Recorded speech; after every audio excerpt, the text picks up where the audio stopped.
मैथिली दुल्हन। इसके मनमोहक गीत जरूर सुने। यदि अच्छा लगा तो चैनल सब्सक्राइब जरूर करें।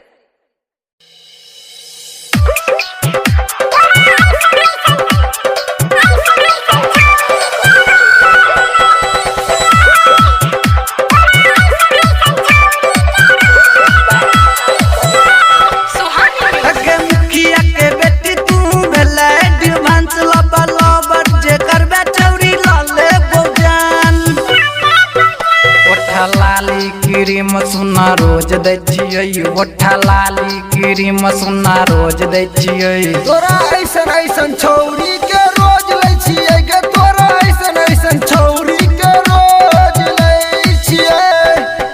छौरी उड़े न हवा में पंख नोच लेबोगे, छियो संतोष यादव से दे ठोक देबोगे। छौरी उड़े न हवा में पंख नोच लेबोगे, छियो अन के बलम के छिए राजा ककरो सुने न छिए, अपन मन के छिए राजा ककरो सुने न छिए। तोरा ऐसन ऐसन छौरी के रोज लै छियै गे, तोरा ऐसन ऐसन छौरी के रोज लै छियै।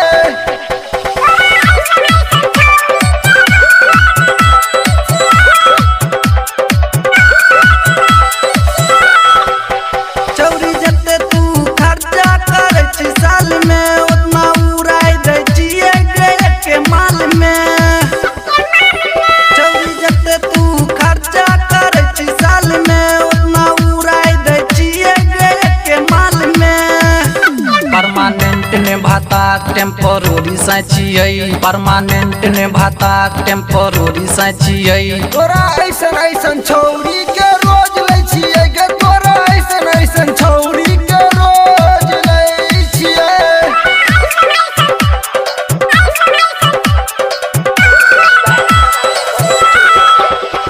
गे मुखिया के बेटी तू मान लगे बात, न तो अन के बलमुआ कर दे तो बर्बाद। गे मुखिया के बेटी तू मान लगे बात, न तो अन के बलमुआ कर दे तो बर्बाद। तोरा चक्कर में छौरा सब भेलो बर्बाद, तोरा चक्कर में छौरा सब भेलो बर्बाद। तोरा ऐसन ऐसन छौरी के रोज लै छियै गे, तोरा ऐसन ऐसन छौरी के रोज लै छियै। गे मुखिया के बेटी तू भेलै डिमांस लबर जे करबे छौरी लाले बोजान। ओठा लाली क्रीम सुना रोज दै छियै, ओठा लाली क्रीम सुना रोज दै छियै। तोरा ऐसन ऐसन छौरी के रोज लै